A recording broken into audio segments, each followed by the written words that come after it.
Welcome into another jam-packed edition of Roundball Roundup. That handsome fellow over there is AJ Feldman, and I'm Carl Jones. We keep saying it every week, but this is our biggest show of the year. That is right. 13 games, one for every second.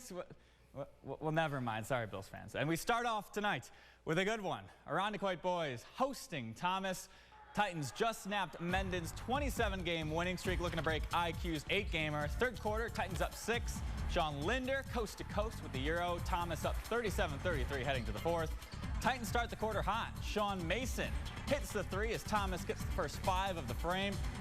But here come the Eagles. Ryan Heath, 3 points the hard way. He had a team high 19 points, then down 4. Xavier Gizendanner. The fadeaway, it is a 2-point game with less than 5 minutes to play, but the Titans finish strong. Heath, the dagger. Then in celebration, the arrow. Thomas with a big win. They get it 54-44. North Star taking on Rochester Prep. Ryan Garwood 8 threes away from breaking the all-time Section 5 record. First quarter, Andrew Eschner lines up a 3 from the top of the key and knocks it down. Knights go up 5-0. But this night was all about Garwood. Here he goes with a deep 3 from the parking lot. Garwood finished with 44 points on the night and hit 9 threes, breaking the all-time Section 5 record for 3-pointers in a career. The Knights have a few games left, so we'll see what he finishes up with. North Star gets the win, 97-57. He's literally got 1,000 points in 3-pointers alone. That's ridiculous. Let's flip on over to Schrader. See what I did there? See what I did there? Warriors hosting Hilton. Second quarter, Schrader up by 4. Gio Shalacy, money from distance. They go up 14-7, but Hilton, they got some horses down low. Preston Prince, he's a walking 20-20. Got about 2 potties on him down low. Then end of the second, Cadets down by 2. Derek Cavey, the bucket. Hilton takes the lead and uses a strong fourth quarter to win big, 59-39. They're going to be a problem.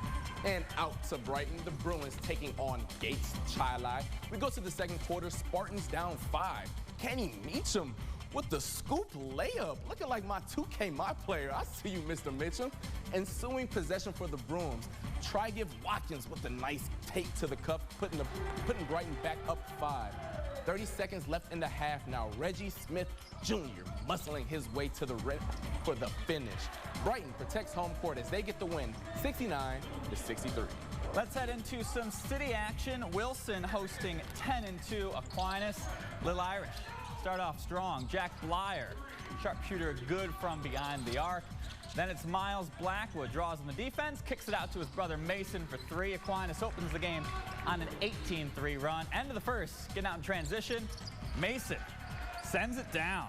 He had 13 points in the first quarter alone. Aquinas rolls. They win 90-43. And staying in the city, Inquiry hosting Rochester Academy. The first quarter belonged to Josiah Hayward. He had 12 points and 3 blocks in the first alone. My man was everywhere in that quarter. Second quarter now, Inquiry down 11. Christian Ortiz, Trey Ball, corner, pocket, cutting the deficit to just single digits. And later in the second, Perry Washington, a little in and out and a spin move and a plus the foul. Ooh, that's tough, my man. Rochester Academy goes on the road and gets the win, 77-62. They're undefeated, folks. Let's sign it over to East Rochester. The Bombers hosting Williamson. Right at the start of this one, ER hot.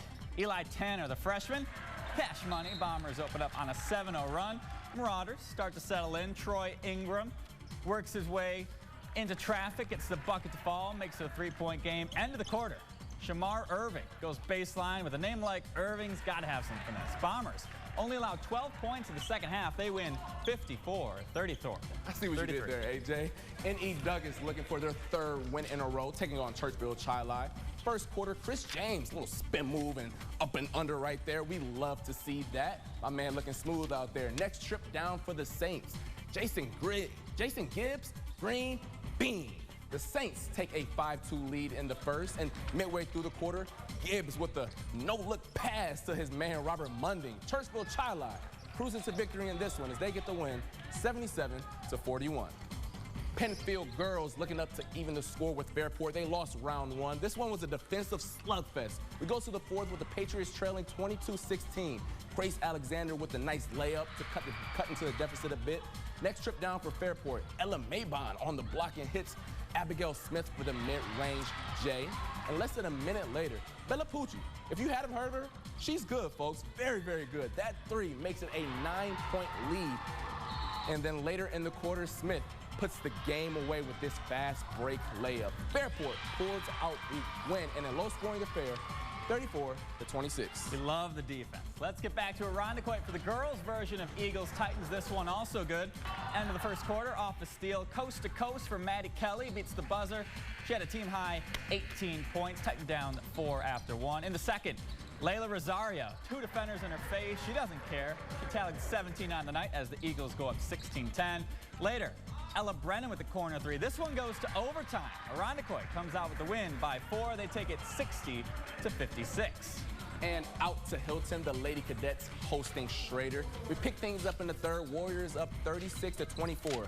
Julia Perales said the hand isn't enough as she buries down a deep triple. And less than a minute later, Valerie Heese, the step back midi. She's just a freshman, folks. She has a bright future ahead of her. And we go to the fourth, and that means it's Mariah Watkins' time as she knocks down the step back triple. Schrader pulls out the win on the road, 57-48.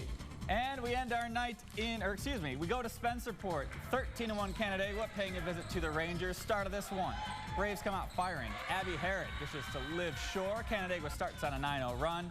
In the second, Braves continue their hot shooting. This time it's Herod, one of 3 scorers in double figures. She had 10. Then they go down low to Kylie Chapman. Reward the forwards down low. Canandaigua, they get the win, 46-22, your final score. And back out to North Star. The girls also hosting Rochester Academy. Midway through the first, Sophia McMullen with the easy deuce underneath. Knights go up 7-2. A minute later, Christina Aparicio, hits it from distance and barely hit the net on that one.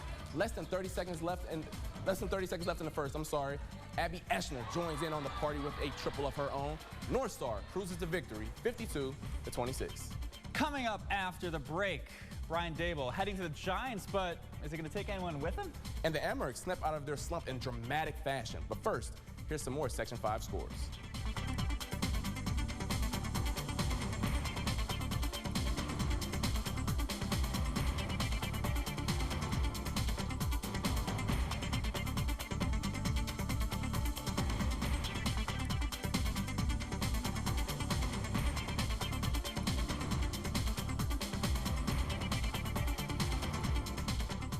Well, coming up tomorrow, the Sabres, they're out on the road in Arizona where they're looking to see who's going to be their goalie. They're taking applications. That situation is ugly.